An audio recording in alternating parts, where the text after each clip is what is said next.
Welcome, ladies and gentlemen. I'm Robert Johansen. I'm the chair of the Australia-India Institute, and I'm delighted that you've been able to come to this event this evening. I hope a lot of you keep in touch with the events of the Institute. We have a broad range of events across a whole lot of different topics. So I encourage you to keep up to date with our events. Tonight is, we're looking forward to this very much. My only job is really to introduce the convener of this event, Dr. Rao, who will introduce the other members of the team and talk you through what we're doing tonight. So, thanks, Robert. Welcome.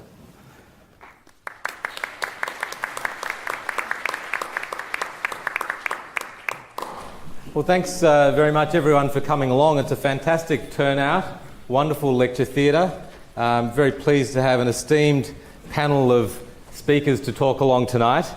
I think the turnout is testimony to how much interest there is in a topic like meditation.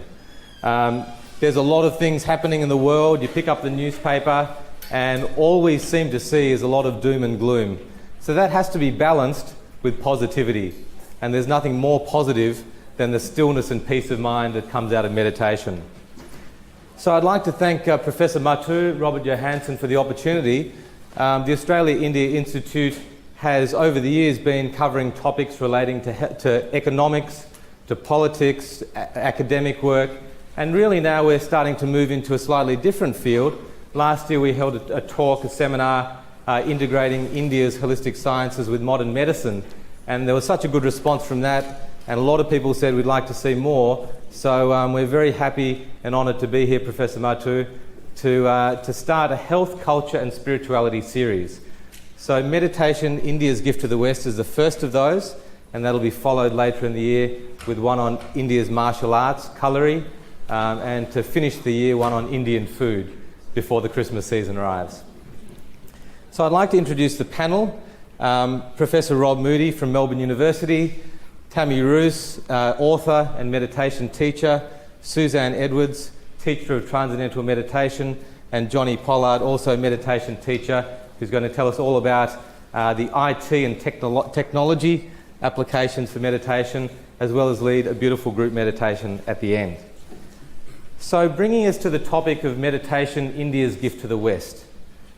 India's ancient scientists, we call them yogis and sages. Very similar to scientists of modern age who studied the natural physical sciences like biology, physics, chemistry, the ancient sages of old studied themselves and in deep introspection went within, quietened the mind and studied what was actually beneath the surface of the turbulent waves. There are countless great saints that have gone before us. To mention a few, Adi Shankara, Babaji, Chaitanya Mahaprabhu, very ancient sages. And then over the last 200 years, the list is exhaustive, in fact. If you go through the list of famous saints and sages that have walked the planet, the list is exhaustive. But to name some others, Sri Aurobindo, Swami Chinmayananda, Swami Ramakrishna, Paramahamsa Yogananda, Swami Vivekananda, and of course Maharishi Mahesh Yogi, who popularized meditation throughout the Western world with transcendental meditation. In the more contemporary period, the likes of Goenkaji and Vipassana meditation, the Brahma Kumaris, Sri Ravi Shankar and the Art of Living Foundation, Sadhguru Jaggi Vasudev and the Isha Foundation have made meditation more accessible to the masses. So these days, in this day and age, meditation is pretty much a household term. 20, 30 years ago, if you said you were a meditator or you closed your eyes to meditate, people looked at you a little bit peculiarly. So in this day and age, meditation is very much mainstream. But what happened in the 60s and 70s, meditation was very much the domain of hippies and people who walked the alternative path of life. And meditation sort of got, not so much a bad name, but it became associated more with that fringe group of society. But what's happened in modern days now, particularly with science, neuroscientists and scientists starting to research what actually happens during meditation, there is more and more compelling evidence that something is actually happening when people sit and the mind starts to quiet and meditation actually happens. And this is being validated through various scientific parameters such as ECG, EEG, MRI scans. I guess as a scientist and a doctor, I find that interesting, but as a meditator, I find it a bit boring because you know that it already works. So I guess when we're talking about meditation, it's quite important to define meditation, because what I think of as meditation might be something completely different to what someone else thinks of meditation. I'm sure many of you have heard the story about the 5 blind men who are trying to explain to each other what an elephant is like. And one touches the ear of the elephant and says it's a little bit like this.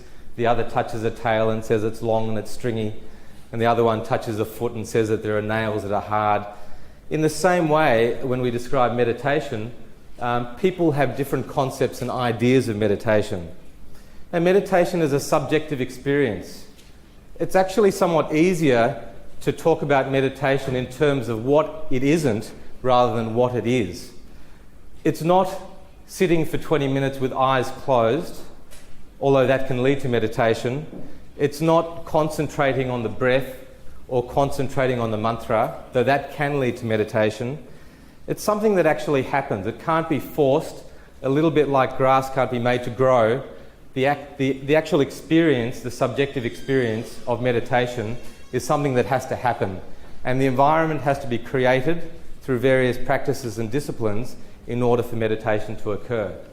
So one of the ancient sages of the Indian time, sage Patanjali, describes this very, very beautifully. And he talks about the inner dimensions of the mind and consciousness with 3 terms. So one is dharana, one is dhyanam, and the other is samadhi. So dharana is like concentration.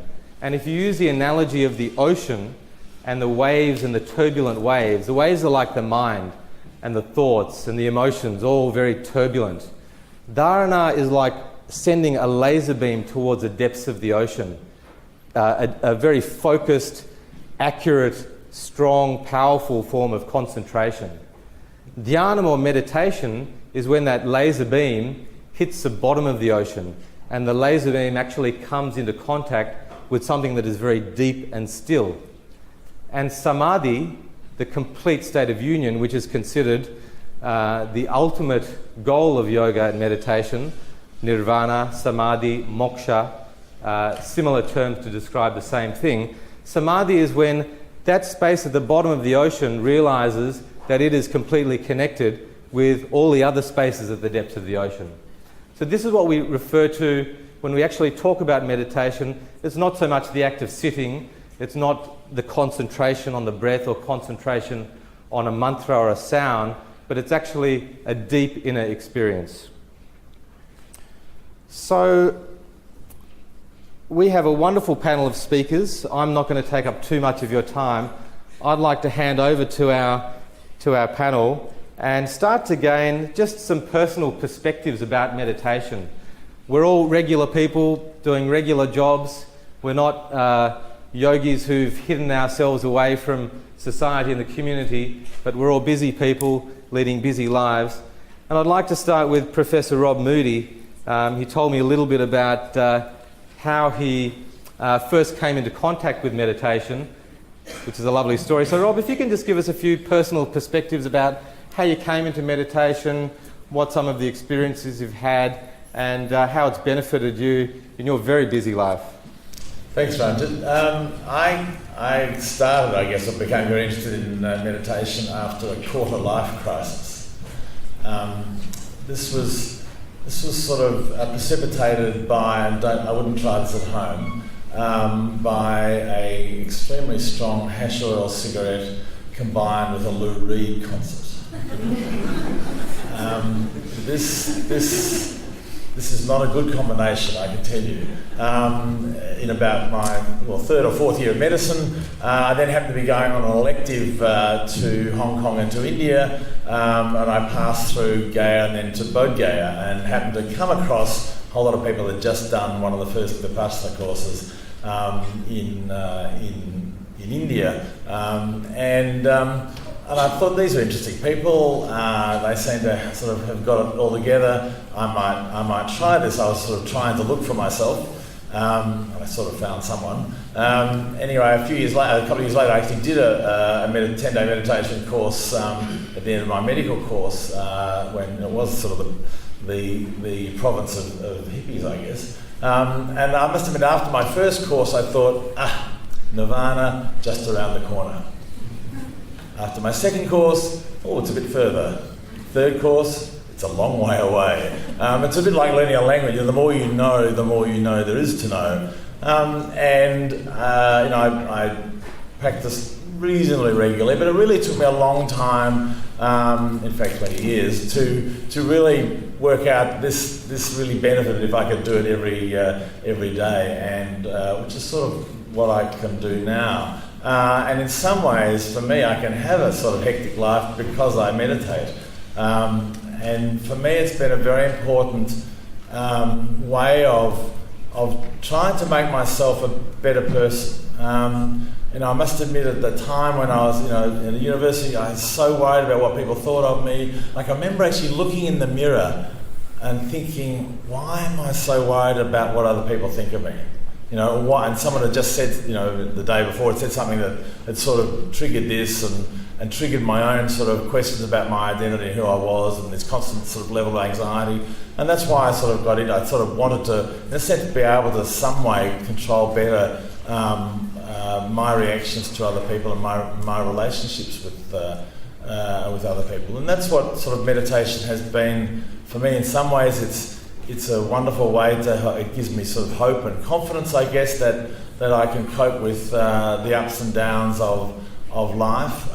It's certainly given me a way of trying to deal with my own ego, to become less egotistical, to become more generous, and just a way of, it doesn't mean that I am, it just means that I'm better than I would have otherwise been. And that for me has been really important in building relationships with my family or with my friends, or coping with real ups and downs. And I've had some beauties, and public and sort of more private dramas. But when I've had a major public one, then instead of hitting the bottle, I just sat on the cushion a bit harder. But there are ways of which we can look after ourselves. As a health professional, I think the fact that we need, just as we know we should be exercising for 30 minutes a day, I'm convinced that we should be training our mind every day as well. That's something that is yet to enter our public consciousness. I mean, if you ask people what the National Health and Medical Research guidelines are for physical exercise, most people will have some idea. If you ask what are they for our mental health or our emotional health, people will obviously go, well, I don't know, because they don't exist. Why don't they exist? Why haven't we started to really start to understand and popularise and share with each other what ways we can do for looking after our emotional or our spiritual health? And the other reason why I meditate, I guess, is because it's really good for my work. It's really good to maintain a level of emotional balance. It's really good to maintain a level of sort of strategic overview. Whatever you're doing, if you can, in a sense, maintain balance, and I'm sure Tammy and will talk about the notion, you watch good sports people, they're balanced.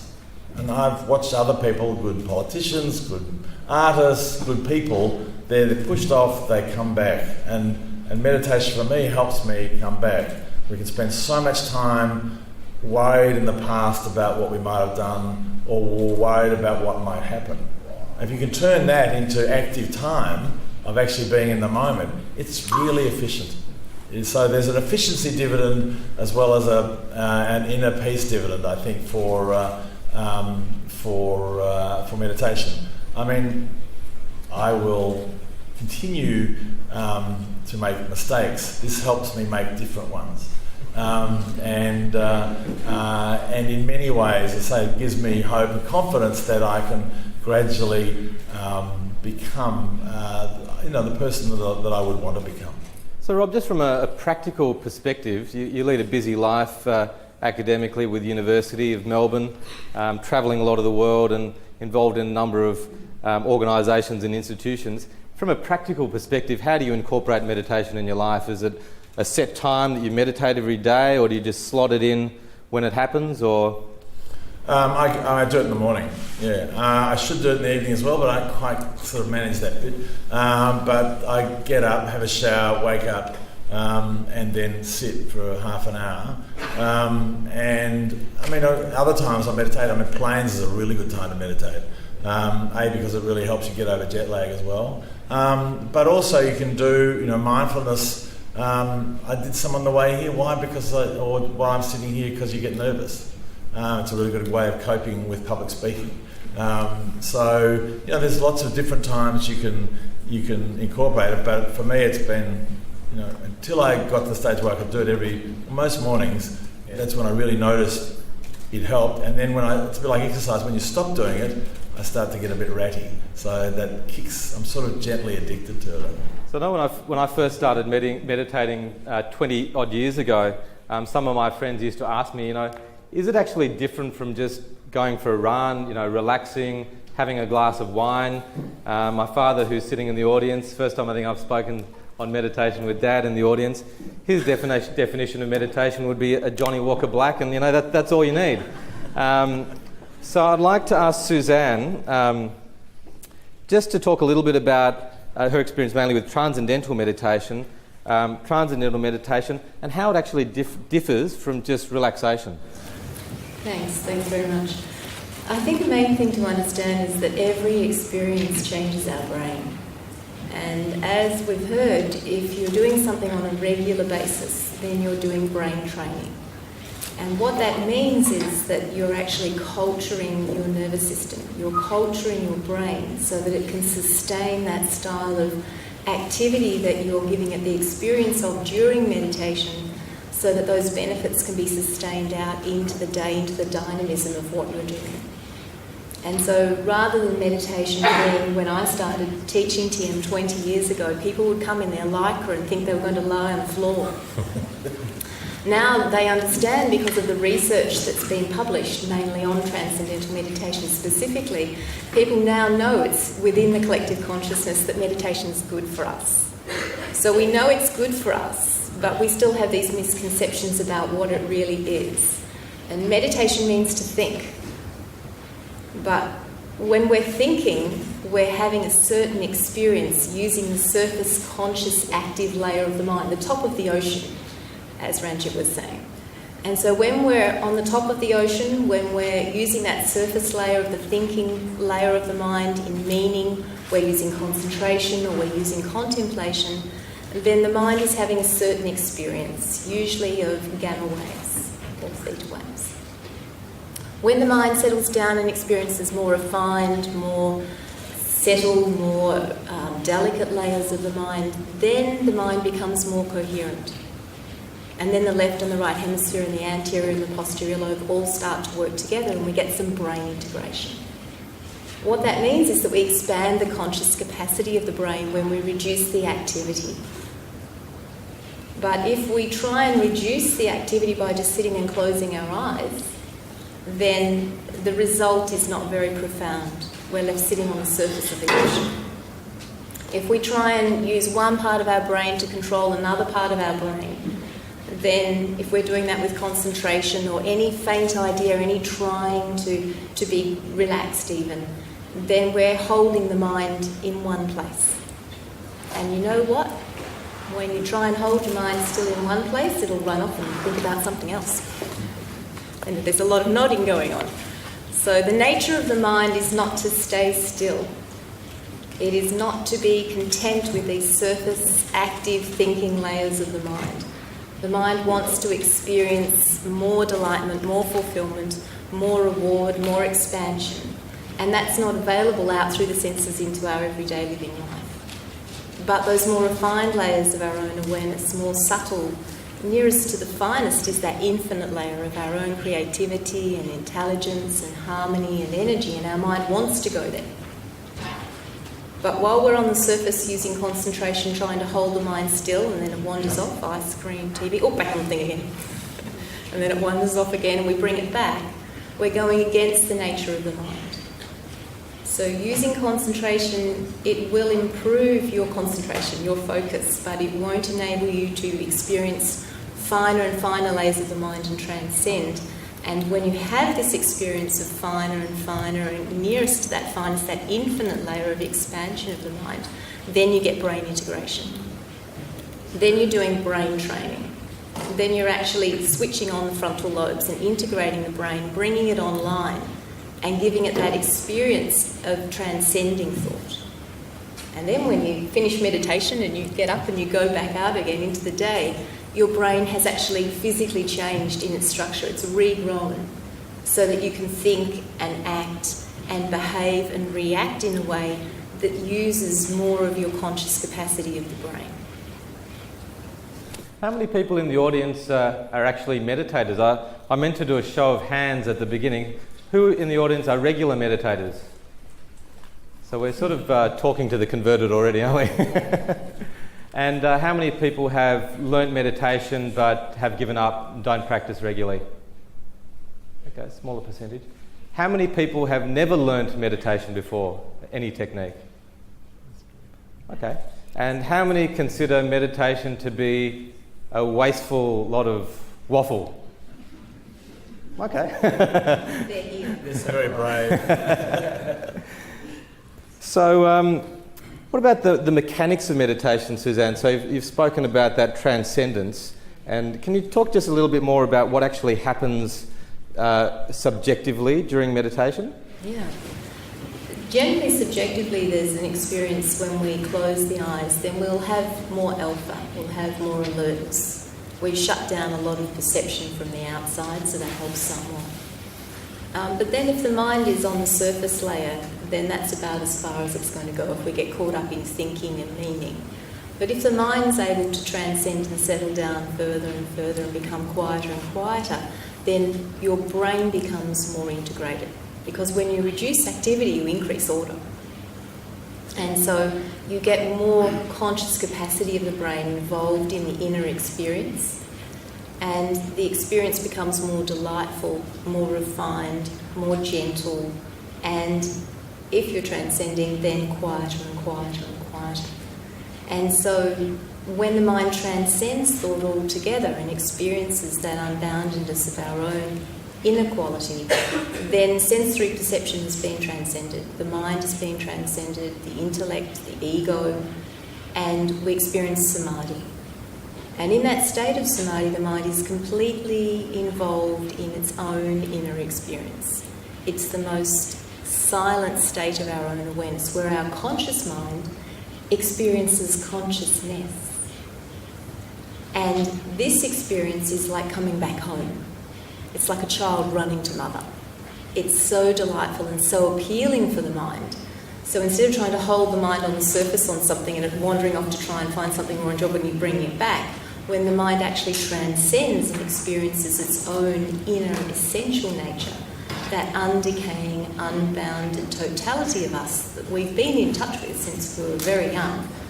It's that little voice that we've been talking to since we were 4, and the same voice that we were talking to when we were 14, and now that we're 54, we're still talking to it, but it hasn't changed, we have. It's that undecaying quality of us. And so when we transcend and experience that, it is an experience of integration in the brain and the mind settling down. And the result of that experience subjectively is often one of contentment and fulfillment and bliss, because it's so fulfilling for the mind. The mind doesn't want to be held in thought. Even a tiny little thought is like a boundary for your mind. It's only when you transcend all the boundaries, it's like the waves settling down and becoming the whole ocean again. And so the experience is very, very delightful. But if you're caught in thinking and you're trying to meditate and you're up on the surface layer and the attention's getting drawn out to thoughts and to noise and you're trying to push it out, it can be very, very uncomfortable. because it's going against the nature of your mind, which says, really, I just want to go on there.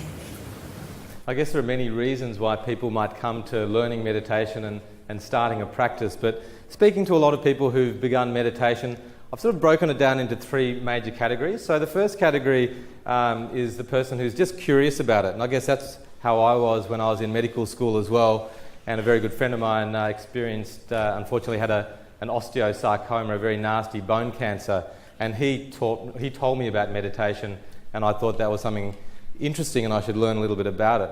The second reason is obviously in times of need. So when people are going through difficult times, stressful times, and I guess that's what happened to Rob when you're listening to the Lou Reed. And the third broad category is when people have, out of their own inquiry and intellectual inquiry of life, have realised that it doesn't matter how much money you have, how fancy your car is, how powerful or famous you may be, at the end of all that, there's still got to be something more. And so often people, having reached that intellectual inquiry, come to an inner pursuit. So many, many reasons why people come to meditation, and it can be used for so many different things. So, for example, it can be used for improving excellence in sport. Tammy, of course, has experience in that with the Melbourne Football Club. We hope you're not teaching the Melbourne footballers too well, because I remember back in the days when Justin Madden and the Carlton Football Club started Transcendental Meditation. The Carlton football team were unstoppable, and we don't want that happening to Melbourne. So, Tammy, I'd just like to hear your story, the role of meditation in the corporate world, how you use it in the sporting world as well, and if you can share that with us, that'd be great. Sure. I learned meditation in 1999, and I probably fell in that first group that you were talking about. Someone said, "Oh, I've heard about this thing, meditation, and why don't you go off and try it?" And it was at a time in my life where I probably didn't realise that I was really burnt out and tired, and mother to young kids, had moved countries, didn't have any family support, and I just really took to it straight away. So after this weekend, it was something that the shifts that I started experiencing straight away, I decided this is something that I became incredibly passionate about, and I knew because I was feeling so much calmer in myself. It was something I really wanted to pursue and to start learning more about. So I furthered my studies, which I never thought I'd go back and do, but I went and did a PhD and actually did my dissertation on meditation. So I think that probably for everyone in this room tells you how much I actually did fall in love with meditation itself. And just really wanting to pass on what I had learned, not only personally from my own practice, but also from what the research was showing us and telling us, and that is that meditation works, and it really is simple. And I don't believe that there's any right or wrong practice. I'm not one of those that thinks there's only one way you can meditate. I've never fallen into that line of thinking. I really believe it's whatever fits your schedule, what feels right to you, if it's a guided meditation, if it's transcendental, if it's silence, if it's an app. Whatever works for you, however it's going to be convenient and you can use it in your own life, I think is the best way that you can start really experiencing meditation and its benefits, but also then seeing the changes that you can have within your own life. I think for me personally, my aha moment was when a neighbor said to me 3 months into meditating twice a day, "What are you doing? You're so different." And I said, "Nothing. I'm the same person." And she said, "No, you're really, really different." And then it dawned on me, and I went back to what the teacher had said that first weekend when I learned that it would be someone outside of you that told you the changes that they saw before you probably saw them yourself. And that was my big aha moment. And then I also thought I must have been maybe a mother yelling at my kids. And I thought, oh gosh, where'd this come from? So it was this really big shift. And from that I decided to teach, and I started teaching in 2003, and that worked into, I did work with the Sydney Swans originally, and had some great success with the players up there. And what we found in the sporting world is, and again, as Rob said, everyone's talking about the physical side. You're supposed to exercise, you're supposed to eat right, you're supposed to drink a lot of, drink water and get your right fluids, and you're supposed to also get enough rest. But what people weren't talking about is this mental side of your life, and that you really need to have a timeout, or as I say, just hit a reset button. It's a pause button. And it becomes incredibly powerful, not only to sporting individuals, but the work that I do with corporates as well, because we are working at a pace now that's more frenetic than we've ever done before, and we are all really on 24/7. And I had a really interesting conversation, which is appropriate for tonight, on the way here, and the taxi driver asked me why he should learn to meditate, because his fear is he's going to get Alzheimer's, so he doesn't want to ever stop thinking. And so I found that really interesting, and I said to him, I'd like to give you an analogy. And so I said, if you were going to go to a prospective job interview, and your prospective boss, you're being interviewed, says to you, this is your job description, and I want you to work 365 days a year, 24 hours a day, 7 days a week. You have no opportunity to quit. There's no holidays. I always say, who would take that job? And everyone says, no one. No one's going to take that job. But that's what our mind's doing for us every single day. And we just have to recognize the importance, as Rob's saying, we have to hit this pause button. And we have to actually give it a reprieve so that you can experience the benefits that Suzanne and Johnny will talk about as well, or Suzanne has, in that you start getting those moments of clarity and your energy levels increase, your sleeping patterns improve, your focus becomes greater. So there's so many benefits from the practice. And with corporates, what I try to, giving an example of how it works with the corporates is, once they start practicing, is them getting to a stage where they can become aware that they're stressed, and that maybe before I make this important phone call, I can sit quietly for 5 minutes and center myself, be it through breath or whatever technique you want to use, so then you can actually, when you do make that phone call that might be incredibly important for you that day, that it comes out from a place of being centered and not stressed. And with athletes, they're doing so much on every level. Physically, as you can imagine, they're training incredibly hard every day. They've got dietitians, they've got strength and conditioning coaches, they've got their mentors, they're watching videos and the rest of it. But the thing that you're seeing across the board, you've got the US Olympic team working with meditation, the Russian team working with meditation, you've got a lot of professional NFL teams, the Seattle Seahawks. I don't know if there's any football fans in this room, but they won the Super Bowl a year ago, and that team had introduced meditation. You've got NBA teams doing it. So what's this link? And the link is, it's going to be about what's above the shoulders. That's this next step for sporting clubs, and that's what we're seeing worldwide, is how can they gain, when you're looking at things that are a split-second decision on the field, if you've got that clarity and you've got this and the ability to be centered and focused, it's amazing the decision-making that might transpire on the field from coming from a space of stillness, how that might translate to a good, or to execute a good kick or a good hand pass, or you've done the right thing and you followed team rules more effectively. Is that making sense? Absolutely, Tammy. I've spoken to a few people, regarding sports, and people who are in business as well, who actually have a worry that if they start to meditate, they might lose their edge. They become so peaceful and still that they can't actually mobilise anything to do anything. Any comments about that? I guess the perfect example is when you're working with a sporting team, and it is, when they get out there and the siren goes, that they're on, and it is, to a certain extent, it's like it is a battle out there, and it's a physical game, but getting to that heightened state of awareness and being highly alert, actually what happens is they become almost triggered subconsciously, if that makes, just like they're ready to go. They're there, they're focused, and they're ready to perform. So you don't lose your edge. If anything, you gain an edge. You're actually, your mind is in such a state of heightened awareness that you are ready to go, and you have an awareness, even from the peripheral, you've got a greater expanded awareness to help you with all aspects of the game. And in fact, when you see the best sportsmen, you get a feeling that they've got a sixth sense about them. You see Chris Judd, and he seems to have eyes in the back of his head, and it's almost like he's in meditation when he plays. So we touched on different kinds of meditations, and Tammy was saying it doesn't matter what you're doing, whether it's a mantra or a breath or any other kind of meditation.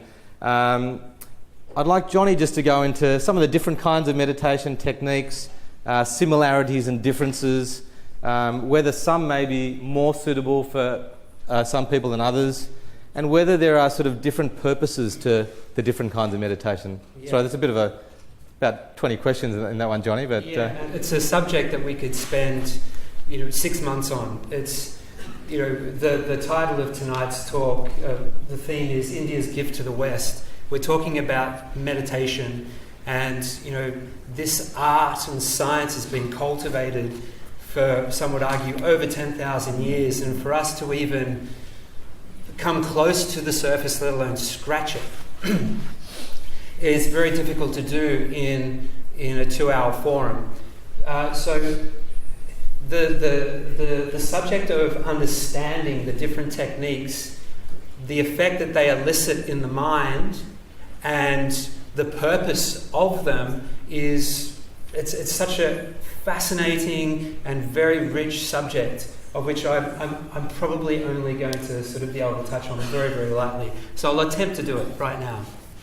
So meditation emerged from a culture that held the idea of self-realization as the pinnacle experience for the human being. And self-realization is to be able to have the direct experience of the source of who I am, unmitigated by fear or self-doubt.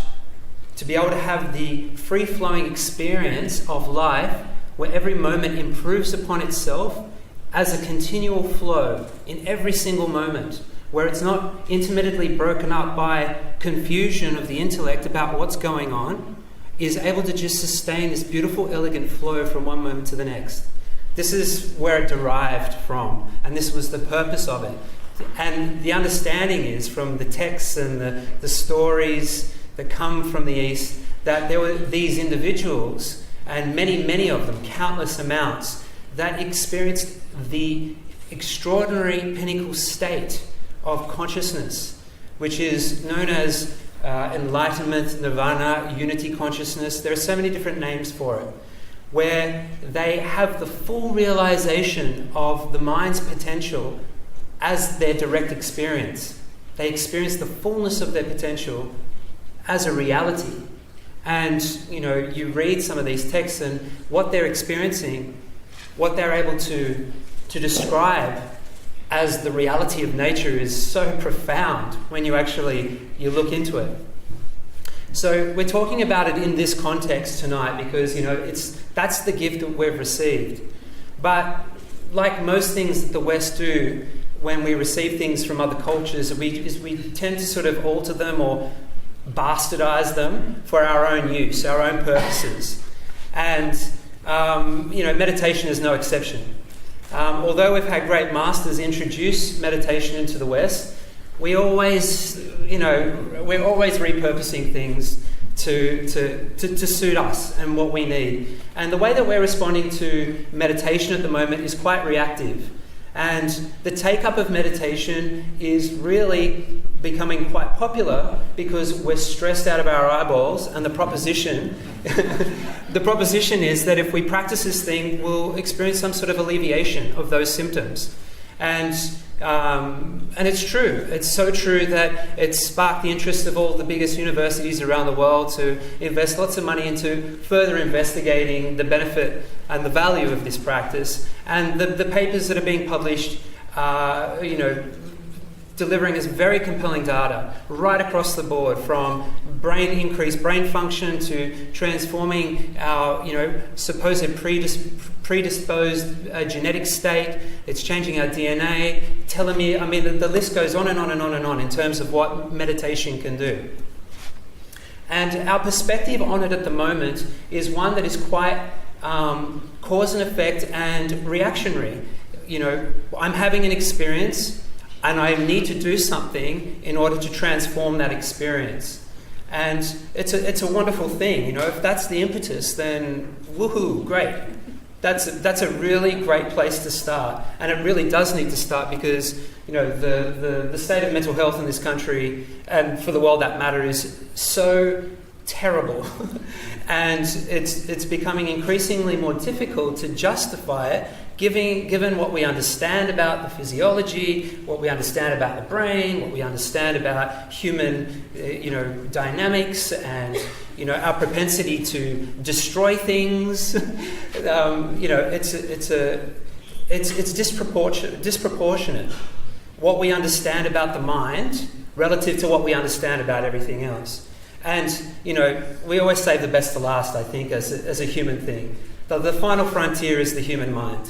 It's not out there, it's not outer space, it's inner space. And I think what we're seeing is the emergence of this magnificent transformation that humanity so desperately needs to embrace, happening right now. And what's happening is and I still haven't come close to answering your question yet. What's happening right now is the realization that the mind, the function of the mind, the quality and the condition of the mind underlies every aspect of the human experience and is actually responsible for everything that we're seeing in the world right now, whether it be in our immediate world with our personal relationships, or whether it be in our work environment, our professional career, and just society and culture at large. It's all a byproduct of our thinking, our belief systems, which stem from either the condition of our nervous system or the state of our brain. And so the reason I went to a great length to describe this I want to create a context. So there are 3 different types of meditations. These are very broad categories, by the way. The first is described as either contemplative or concentrating meditation, where we utilize some sort of object of focus or a theme or a concept to reflect upon or focus on in order to elicit a continuum of awareness. What we're after is a continuum of awareness. I don't want to be distracted by that and that and that. I just want a continuum of this one thing. And so certain techniques are about cultivating that capability on the surface of the mind, as you described. And then that's one. And the traditions that are primarily interested in that are Zen, certain Buddhist traditions that are generally not terribly concerned with anything in the world. It's mainly a practice of monks and for people that don't really have any interest in interacting or contributing to society in any active way. They prefer to just kind of sit in one place and repeatedly do this exercise, so to have greater internal introspective capability. The next is the non-directed attention practices. Vipassana falls under this category. Most of the Buddhist practices, because Buddha, or the Sakyamuni, he was only known as the Buddha about 200 years after he lived, actually. The Sakyamuni, or this man that was known as the Buddha, had a very extraordinary journey to arrive at what he was teaching before he died, and how his teachings are interpreted now, particularly in the West, are considerably different to what he was actually teaching. But that's a whole nother lecture series. It's very fascinating if you're interested in meditation. But these techniques are about innocently observing the nature of the mind, the nature of the body, and the incessant involuntary tendency to bite on a theme and roll with it and participate in it. The aim of these non-directed attention techniques is to be able to let go and just allow the activity to play out without being involved. This is a very difficult thing to do. That state is actually known as Vipassana, or the Western interpretation is referred to as mindfulness. The word mindfulness is used as a buzzword these days, but it's largely misunderstood. Mindfulness is not a practice as such, it is a state. Mindfulness is the state where one is actually experiencing the relinquishing of the incessant grabbing of mental activity and participating. It's just being able to let the mind flow. And this practice it's an advanced practice. And it derives from a monastic tradition, primarily practiced by individuals that have a hairdo like myself, that have wear robes, and they sit in monasteries. And they have the luxury of hour upon hour, day in, day out, to do this thing, to cultivate this capability. And for the Western mind, it's very, very challenging. Very challenging. And this is why, largely, because Buddhism has had a huge movement in through the West over the last sort of 35 years, this is why meditation gets a bit of a bad rap, because a lot of the techniques that are being introduced to the West are actually designed for monks. They're not designed for people that live in the world and that don't have 3 hours in the morning and 3 hours in the evening to just sit there and get into that zone. You know, it's not practical. You could It's do not that, but you impossible. may not get much work done the rest of the day. Exactly. You know, There's and this not is much disturbance in the day either. Yeah, exactly. No one's going to interrupt you. that was going to bother you. Yeah. And you know, it's a wonderful practice. It's a beautiful, noble thing, actually. But is it practical? It's debatable. And so then the third technique, the third category is known as automatic transcending techniques, where the mind is able to be, through some vehicle, generally a mantra, a particular type of mantra, that effortlessly leads the mind beyond the gross level of thinking, beyond the activity of participation, into subtler, more de-excited, more coherent states of awareness that create an opportunity for the mind to have reprieve and repose. And after having that experience of transcending into deeper, quieter states, may emerge imbued with the qualities of these deeper, more expansive states of awareness, kind of like a cloth to dye, where we dunk the mind into something and we pull it out, and it's imbued with the quality of the dye water.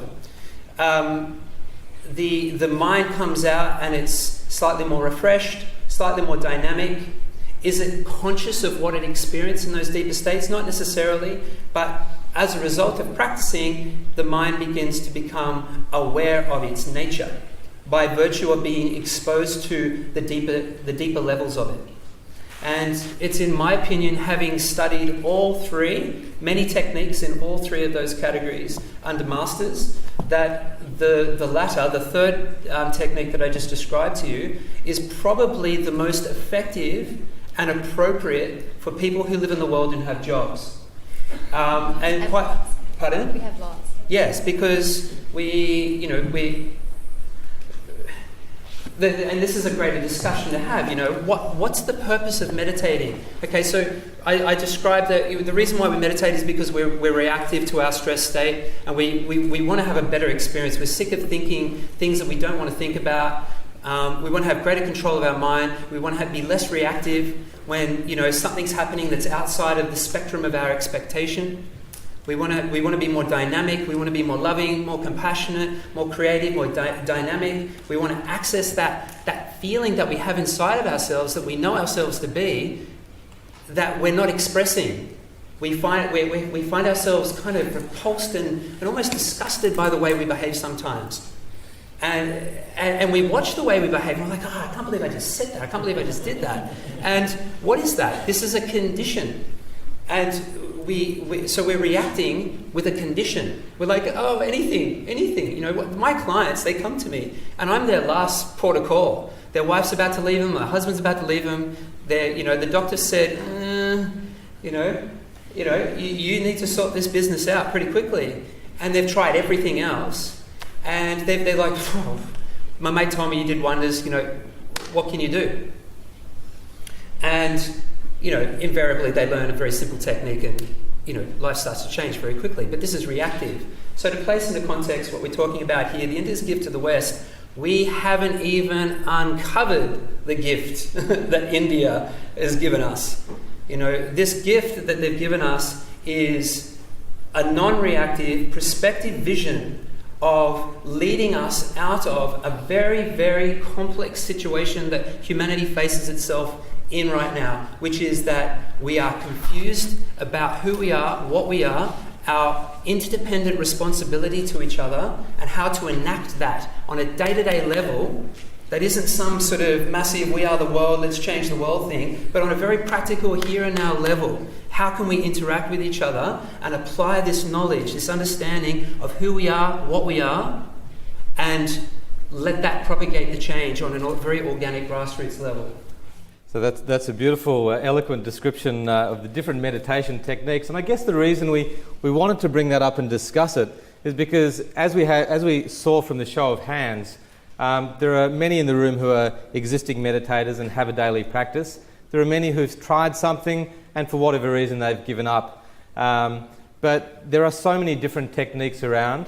One might suit one person, the other might suit the other person. If you have had the experience of trying something and you don't think anything was happen, don't just drop meditation altogether, but try something else. There's plenty of brochures out the front there as well. You can grab a brochure on the way out and try and include meditation as part of your daily life.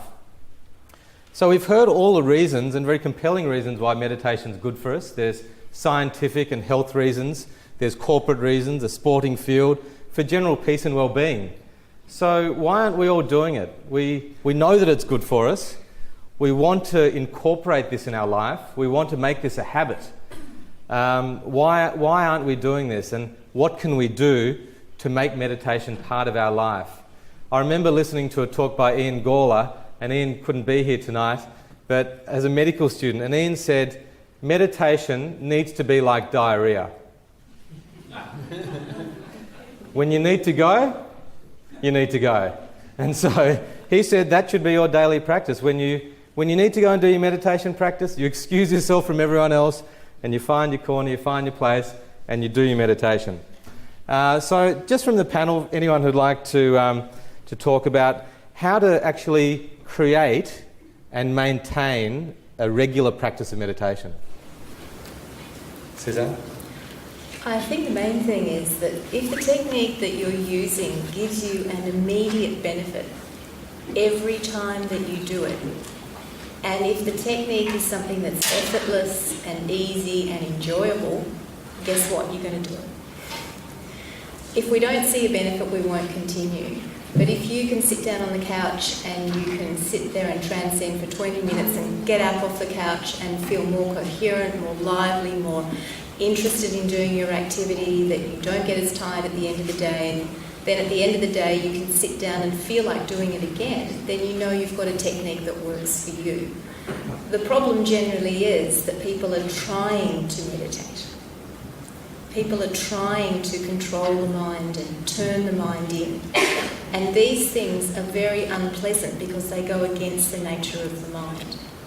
So find a practice that is completely, utterly effortless, something that enables your mind to experience those more refined and delicate and enjoyable, expansive layers of the mind, and that you can do anywhere because we are busy. This is a very dynamic world and there's lots of activity we're called to do. And it isn't necessary to be a recluse and to go and sit in an ashram to enjoy. You should be able to sit and close your eyes and meditate effortlessly if you have the right knowledge to do that. And you're taught properly by an experienced teacher, you'll be able to sit and transcend on a tram in the middle of Melbourne in Burke Street, and it will not be an issue for you. And your mind will settle down effortlessly, your body will follow because the mind is settling down and transcending thought. The body will get very, very deep rest. And it's actually that deep rest that does everything for us. It's deep rest that dissolves stress. It's only when the mind is silent and quiet and experiencing that most inner, silent, transcendental quality that the body can actually gain profound rest and enliven the body's self-healing inner mechanisms, those homeostatic balancing mechanisms, and switch those on and dissolve all the chemicals that have come from the undue pressure of experience, from the stress and strain. And it doesn't have to be negative, it's just overload. That overload, it strains our nervous system and changes the chemical and physical structure of the brain. And so if we can give ourselves a regular practice that enables the mind to settle down and transcend and gives the body that rest, dissolves the stress, removes the fatigue, then we come out of meditation and we can enjoy life more. We can be the best we can be. We can see the world in high definition. And we can react and interact with people with more tolerance and more compassion in a spontaneous way. And then we actually see it, as Tammy was saying, she sees the benefits, and people can tell you how you've changed because you've changed your nervous system. When you give your body rest, it changes the nervous system, and we are a result of the quality of our nervous system, and that is determined by what we do with our mind. And so every experience is going to change your mind. The experience of regular meditation, of transcending those surface active layers, will change your nervous system, and you can start to live enlightenment, live higher states of consciousness in an effortless way, and be the best you can be. And then you'll continue meditating regularly. Thank you. Tammy, what about yourself when you first started practice of meditation? How did you make it part of your life? I think initially, because I was determined that I had to do something, like I actually wasn't happy with how tired I was feeling, and I felt worn out, that for me it was, well, I can either stay here, feel the same way, or I can actually do something about it. So my intention was from the beginning that I wanted to engage in the practice and give myself the best opportunity to really learn it. So for me, making the decision was a big part of it, because then I put my effort into meditating on a daily basis. And I did start experiencing, though, benefits straight away. I did feel that much better just from sitting and doing something for myself. And I think one of the things that I've really found in teaching most people is that it's very hard for a lot of people. They think it's selfish if they prioritize themselves. And it's still something that a lot of people hang on to. And I think that you do, in essence, though, if you can look after yourself, then all those around you benefit as well. So for me, it became, I need to look after myself so I can look after my children, my husband, and my life. But if I don't do that, then that wasn't going to happen. So I started off again for twice a day, 20 minutes in the morning, 20 minutes in the afternoon. It wasn't always at a set time because it had to work with my schedule. So if it was when the kids were down for a nap, that's when I did it. If it was right before I went to bed, that's when I did it. As the years went on and I was meditating regularly, it was the first thing in the morning, like Rob. I get up, I sit up in bed, I'm already relaxed because I've just woken up, so my body, I haven't moved yet, I haven't turned on the phone, I don't look at a computer, and I just sit up in bed and I meditate. That's, for me, is a very easy way to start my day, and that's how I do start my day. It is like brushing my teeth, except for that's my, it's that is my non-negotiable, is I meditate first thing. And then your day starts, and what I have found is that because my days flowed so much more easily when I did meditate, that when I didn't, I would be in the afternoon kicking myself going, my day has not gone that well. And you know what I didn't do? I didn't meditate.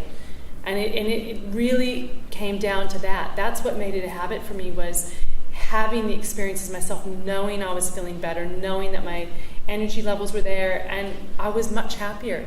So I think the hardest thing for most people right now, though, in our society is that so many of us are used to this quick fix, and they almost want a pill.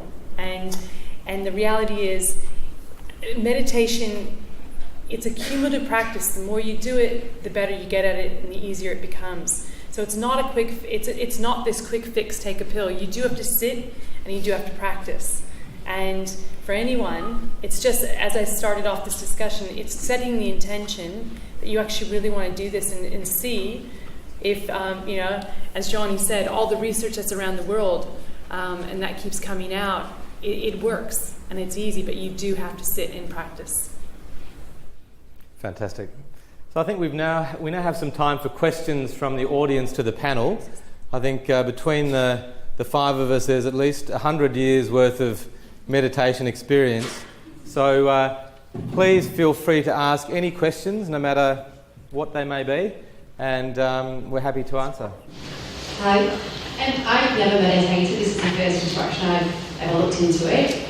Where do I start? What's the best advice you can give? What I can go away today and put this into practice? Depends on who you're asking. Depends which of the five people who've assessed the elephant and what they've experienced. But one I mean, I can only talk from my perspective. When I first started meditating back in 1991, it was through the recommendation of my auntie, my father's sister. I'd heard that meditation was something useful, and she pointed me in the direction of a meditation teacher in Chennai, Madras, and I sort of stumbled across that place and started the regular practice of meditation. And it's just sort of, it just went on without much effort for about 15 years, and it became part of my daily life. So I would start by speaking to friends, speaking to other people who've meditated. It's important to do your research because there are so many different traditions and aspects of meditation. I'm not sure if you followed earlier in the year, there was a yoga ashram here in Melbourne, and there were some big problems with a yoga guru getting into trouble with students. And these kind of things, unfortunately, give meditation a bad name. Just because there's one bad egg doesn't mean that there's many bad eggs. And I do hear people saying, oh, this Swami or this sadhu is like this, and they equate that to the whole lot being bad. But it's important to do your research, speak to people, read widely, and then just try something. And if it seems to be suiting you, go with it. If it doesn't, then move on. I think, as Tammy was saying, the regular practice is important. It is a cumulative effect.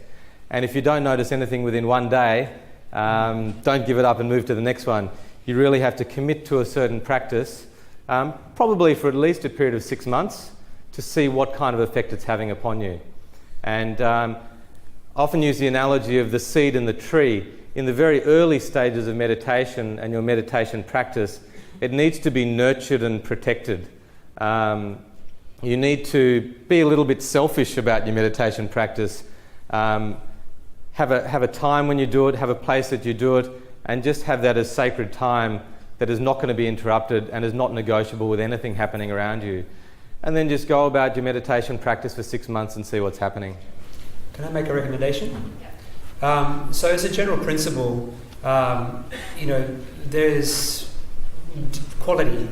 There's low quality and high quality and everything in between. The prerequisite should always be that the person that's teaching you has had a solid practice themselves for no less than 5 years. I would generally seek out a teacher that has trained under their teacher for no less than 3 years, and that this is what they do as their job. Avoid people that do it on weekends, that teach on weekends. And I'm sorry if there's any weekend teachers out there. But this is the mind we're talking about. The single most precious and important thing, the greatest mystery. And, it's the difference between, going and getting brain surgery from a cosmetic surgeon. There is training and there is training. And so the questions you really need to be asking of your teacher is, where did this come from? To what degree have you practiced it? What are the benefits that you've got? How have you been trained? And what is the process of teaching me, and what's the commitment? And then see how that fits with you. But you need to be asking these questions if you're seeking out a practice that you want to go on a journey with. There are a lot of weekend courses and things that you can do. And there are a lot of teacher training programs that are only weekend courses. And so you want to sift through that stuff and make sure that whoever you're learning with is somebody that is being trained. I don't know if we're going to get to the technology question. We are? Oh, okay, great. Well, I won't answer that then. Until then. Thanks very much for the conversation this evening. Really, you lead into my question with that last comment about the number of years of training, etc. And it just seems to me, if I look at the population of all 7 billion people, there must be a lot of people who meditate through self-teaching, and there must be a lot of meditation that goes along in the world without necessarily coming from a formal background. Yes. Could I have a comment on that, please? Sure. Yep. Yes. The idea of meditation is well and truly out in the collective, and there are a lot of people that I've met that are quite happy with what it is that they do and what they define as meditation. And to those people, I say, fantastic. You know, if you're enjoying what you're doing and you're getting benefits from it, wonderful. There are a lot of people out there that are earnestly trying to elicit a transformation in their mind and their body through a regular practice, and are not getting anywhere. And are not, the whole process is very unsuccessful. And that's just because, you know, they haven't been trained. There is a nature to the mind, and there is a sequence that we can follow to elicit its greatest potential, to enliven its greatest potential. And there are an enormous amount of books written that are very old, and great masters that have the capability of interpreting the meaning and the subtle nuances of these books to expound how to go about this process, of which a lot of this knowledge is permeating the West as we speak. It's very exciting. There's some really quality knowledge here in the West about how to go about doing this thing. You just got to find them. And but it's happening. There's a movement. The knowledge is becoming more and more available, more palatable to our sensibility. I'm going to ask Johnny to touch on technology as well, but I just wanted to add something to that. I'm a very keen golfer. It's one of my obsessions, and I go along and have golf lessons. If you look at professional golf, there are very, very few professional golfers who are self-taught, who've never had a golf lesson. The vast majority need to have had some kind of instruction to get things right with their setup, their stance, their swing, etc. That small number of professionals who've managed to do it on their own, it's good luck. I guess the same applies to meditation as well. There is actually a method with teaching and training, and people who have gone through the process of learning meditation and becoming trained as a teacher are in a very good place to instruct. However, there may be a small percentage of people who are able to do that themselves. So I'm not saying that you can't teach yourself meditation, but when you have the benefit of people who have studied for many years, that would be my take on it. Johnny, can you say just a little bit about technology, 5 minutes on technology and aids that are using for meditation? Sure, because I've taken up so much time, I'll do it in 3. So to answer your question about where to get started, well, the question is how can technology be a vehicle to, from my perspective as a teacher, this knowledge and these capabilities, these skills need to be spread out en masse really quickly, actually. This knowledge of how to master our consciousness, understand the nature of our mind, and create coordination between our desires and our ability to enact them. These skills need to be developed very, very quickly if we're going to get through this little trouble period over the next 20 years of human existence.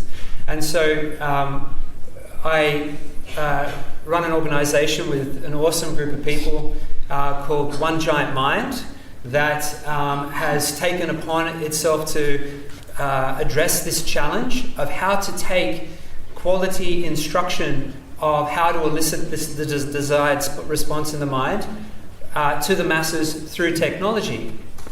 And so we've created a smartphone app. There are many meditation smartphone apps out there. This particular one actually teaches you. It doesn't just take you to your happy place and you don't know how you got there. This one actually teaches you the nature of the mind and how to replicate the experience and eventually relinquish the dependency on the technology.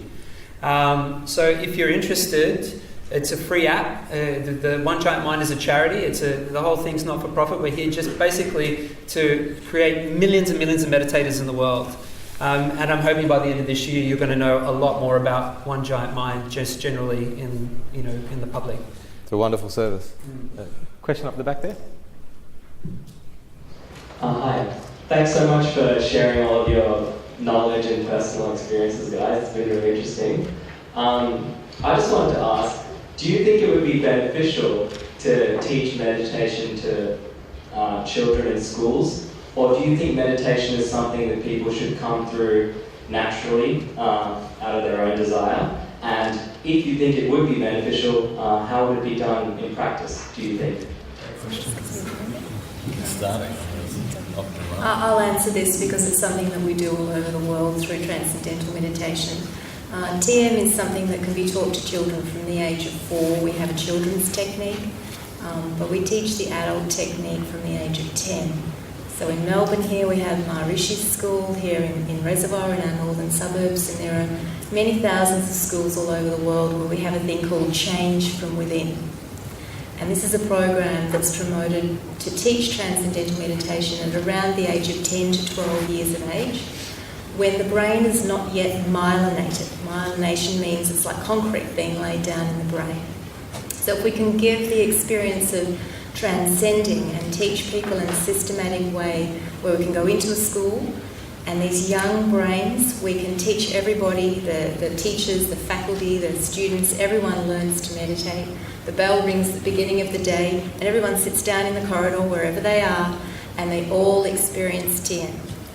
And then the bell rings and they get on with their day. But what's happening is that we're training the brain. We're enabling the brain to come online and become coherent and orderly.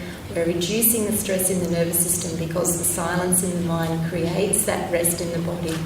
And so what happens then is that these children, they not only comprehend better, they enjoy better, but when they're starting to actually grow their brain, they're growing a more coherent, more wakeful brain. They're using more of their brain to think and act and enjoy and go out in the life, and they're becoming the soldiers for progress in their environments. And so we teach this all over the world. Often at-risk children are taught through our centres all over the world for free. We go in and we teach this often through the David Lynch Foundation. Some of you may know David Lynch, he was here in Australia recently. And we go and we teach the whole school, 1,000 people. And when you get 1,000 people sitting down and transcending together, you create a big lighthouse of coherence and orderliness and peace in the environment. And that radiates out and affects the whole collective consciousness. So personally, as a TM teacher, I believe that we should be teaching our children around the age of 10 to 12 years of age in school. It would be the cheapest and most effective. It is completely and utterly well established through scientific research and published that this is the best way to change the brain and to upgrade it and to create successful, happy human beings. And then they can myelinate their brains so that they are more expanded and go out and enjoy their lives and actually create the type of world that we imagine it could be when our brains are functioning properly. Yeah, I think it's a very good question, and I agree entirely. If children can learn to meditate whilst they're in school, it's such a valuable skill. Our children go to a little school in Hawthorn where they are actually taught how to, I wouldn't say meditate to start off with, they can learn meditation round about grade 4, but initially it's just called a pause, and the pause is integrated through their daily life. They do it at the start of the day, they do it periodically through the day, and they do it at the end of the day. So whether they like it or not, they're sort of just imbibing that and it becomes part of their being. More questions? Can I share my experience? Sure. Speak up. I've been practicing as a surgeon in Melbourne for 42 years. Prior to that, I worked for 5 years in India. There is a condition called ulcerative colitis. In India, I have never seen a single case of ulcerative colitis. Here in Australia, it's very, very common. Initially, it is treated with medicine. If it's not controlled, they go to the surgeon and they report the entire large intestine and give you a bag. So in my practice, what I used to do, treat them medically and ask them to attend the Vivekananda Meditation Center. Those people who regularly attended the meditation, the frequency of attacks and severity of attacks had considerably gone down. Some of them, after a while, they give up. When they give it up, it does flare up.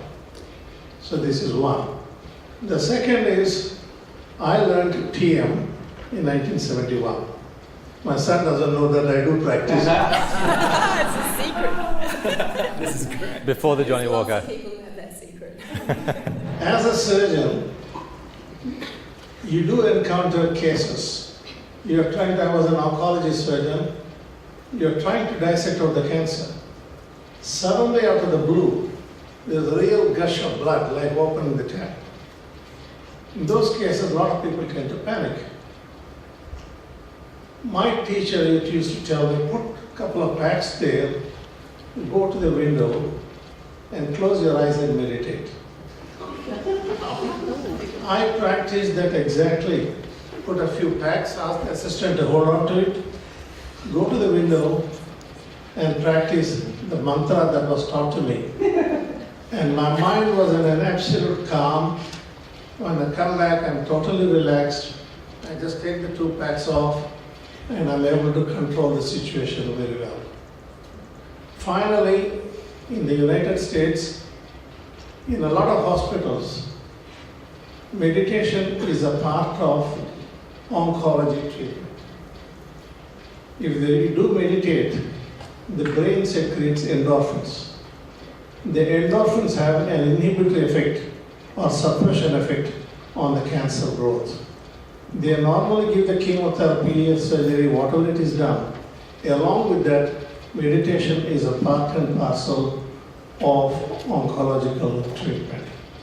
I thought I'll share these experiences as a surgeon who has practiced for 53 years.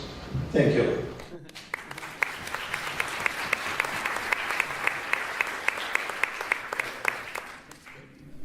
We've got time for one more question before, I'm sure everyone is now dying to meditate.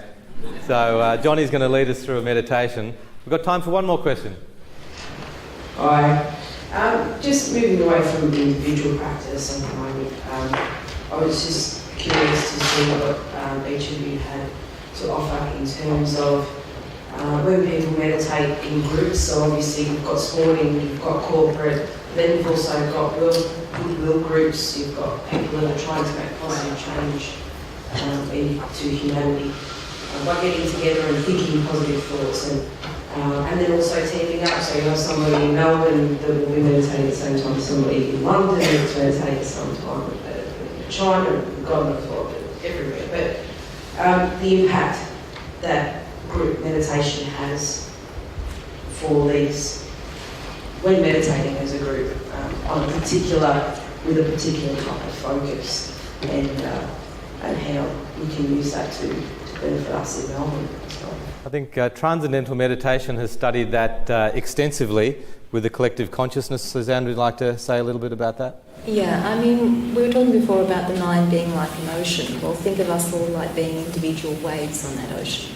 And when we settle down, we are all one. So the collective consciousness is just the sum total of the individual quality of consciousness of all of those in it. And when we meditate, then we create more coherence, more harmony in our nervous system, and what's inside radiates out. And so when we sit with others together, then we create a big lighthouse, as I was saying, of coherence. And so we do have a much bigger impact on our environment through our behaviour, our thoughts, our speech, our action, be it at home or at work, if we've already had that opportunity to create a nervous system that radiates that quality. So I would encourage people to sit together and meditate, absolutely, and have that opportunity. There's about 13 studies that have been published so far showing that even in war-torn areas, like in Lebanon, when we had a group that sat for 30 days and they sat together, and when they increased the group of people sitting, transcending together, the war deaths went down. And when the group reduced, the war deaths went up. And so there's a great Vedic saying that in the area where there's coherence and where there's harmony, it's impossible for that force to rise, that animosity to be there, because positivity will always rule over negativity. And that field of pure awareness that we experience when we transcend, it's the ultimate field of positivity and coherence and harmony. It is that from which everything rises. So when we touch that with our individual mind, we enliven it in our own physiology, changing our nervous system, changing the way our physiology operates, and our health improves, but it actually enlivens it for everyone in the field. So if we put a group of 4,000 people meditating in Washington, D.C., like we did about 20 years ago, We could measure the change in the EEG of someone on the other side of the United States who knew nothing about the group in Washington, D.C. Their brain became more coherent, more orderly. So when we meditate together, yes, we should have a group for government. We should have a group of people sitting together, meditating every day in a stadium just like this.